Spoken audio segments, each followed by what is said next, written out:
In 1957, 14,000 Canadians walked through the doors of a single jet factory, one of the largest aerospace operations on Earth. Inside, they were building a Mach 2 interceptor that outclassed anything in the Western world. Within 2 years, every prototype would be crushed, every blueprint ordered destroyed, and that factory would fall permanently silent. What turned Canada's greatest technological triumph into its most deliberate act of erasure? Avro Canada's rise was built on an ambition that dwarfed anything the country had seen before. Founded in 1945, the company grew from a post-war startup into a giant that, by the late 1950s, commanded the attention of the entire nation. In Malton, Ontario, the Avro plant stretched for nearly a mile, an industrial cathedral where 14,000 people clocked in each day, making it one of the largest employers in Canada and the heart of a new high-tech workforce. The scale was staggering. By 1957, Avro was responsible for roughly 2/3 of all Canadian Department of National Defence aerospace spending. No other company came close. This wasn't just a factory. It was the nerve center of the country's defense industry, a place where the fate of national security and technological progress seemed to rest on the same assembly lines. The company's reach extended beyond the Arrow, with the earlier CF-100 Canuck interceptor already in service and marking Canada's arrival as a serious player in jet aviation.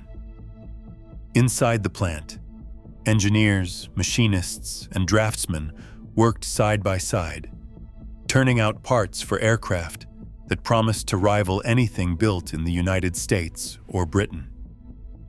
The sense of purpose was palpable. This was more than a job. For many, it was a national calling. Avro's contracts accounted for the majority of the country's military aviation budget, a level of dominance rare even among global aerospace giants.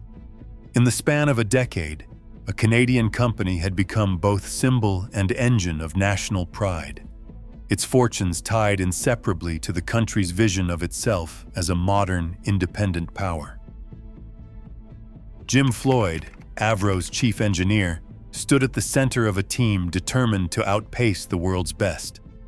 The Arrow began not as a paper concept, but as a radical vision, a supersonic interceptor that could defend a continent. Its most striking feature was the razor-sharp 56-degree delta wing, an innovation drawn from wind tunnel tests and refined through thousands of hours of calculation. The wing's thin profile and broad sweep allowed the Arrow to slice through the sound barrier with minimal drag, while its internal structure, an aluminum honeycomb sandwich, gave the airframe strength without excess weight. Every rivet and panel was crafted to tolerances unheard of in the 1950s, with fit measured down to 5/1000ths of an inch.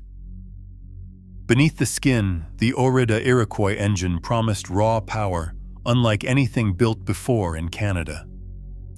Certified at 30,000 pounds of thrust in dry mode and surging to 38,000 with afterburner, the Iroquois was a marvel of metallurgy and combustion. Titanium blades spun at the heart of the engine, pushing the Arrow toward speeds that, until then, had existed only in theory. The engine's fuel control system adjusted automatically at altitude, letting the pilot focus on the mission, not the machinery beneath his feet. On March 31, 1958, the Arrow left the runway for the first time. Test pilot John Jurakowski climbed to 50,000 feet and pushed the aircraft to Mach 1.92, holding that speed for minutes, an achievement recorded in the flight logs and confirmed by every instrument on board. The Arrow's avionics suite, built around a digital fire control computer and a Westinghouse radar, gave it the eyes and reflexes to intercept bombers at the edge of the stratosphere. For a brief moment, Canada had produced a machine that stood equal to, or ahead of, anything flying in the United States or the Soviet Union. In the Malton plant, Floyd and his engineers watched their creation become airborne reality, knowing they had delivered not just on ambition, but on performance that set a new global standard. October 4th, 1957, brought a celebration that was years in the making. Avro Canada unveiled the Arrow to an audience of nearly 2 million Canadians, their pride swelling as the factory doors slid open to reveal the white, knife-edged jet. Headlines in the Globe and Mail called it the world's most advanced interceptor. The Toronto Star ran photos of crowds pressed against fences, children hoisted onto shoulders to catch a glimpse of the future. Workers in Malton cheered as dignitaries praised Canadian ingenuity and the promise of a new era in aerospace. For a few hours, the Arrow stood as proof that Canada could build not just for itself, but for the world. But as the speeches faded, news bulletins cut through the applause. The Soviet Union had launched Sputnik into orbit that same day. The world's first artificial satellite, a polished sphere trailing radio beeps across the sky, instantly redrew the front lines of the Cold War.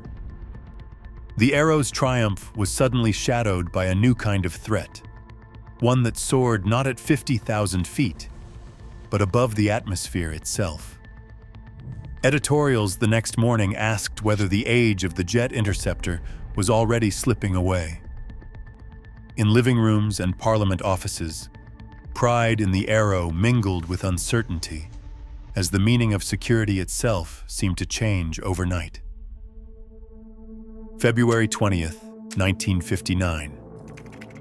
In the House of Commons, Prime Minister John Diefenbaker rose to his feet, his words measured and final. The Arrow program, he announced, would be cancelled immediately. The cost, over $300 million, with another $85 million projected, could no longer be justified in the face of changing threats and fiscal limits. Cabinet minutes, later released, show a government torn between national pride and the cold arithmetic of budgets and strategy. Diefenbaker cited the rise of missile defense, the advice of military chiefs, and the burden on social spending. He spoke of a new era, but for thousands listening in Malton, it sounded like an ending. Inside the Avro plant, the announcement hit with the force of a physical blow. 14,000 men and women, engineers, machinists, draftsmen, stood frozen as the news spread. Hal McLeod, a foreman on the assembly line, would later recall, "When the minister walked in with that telegram, I felt the whole plant shudder. The tape stopped rolling, the lights dimmed, and the men just stood there, mouths open, eyes glazed, like we'd seen a ghost. It wasn't a decision, it was a massacre." In the hours that followed, entire shifts were halted. Security men walked the floor, handing out layoff slips.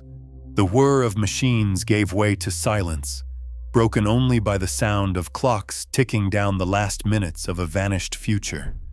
For a generation that had built Canada's greatest jet, Black Friday would never be forgotten. The order arrived with chilling precision. Destroy every trace.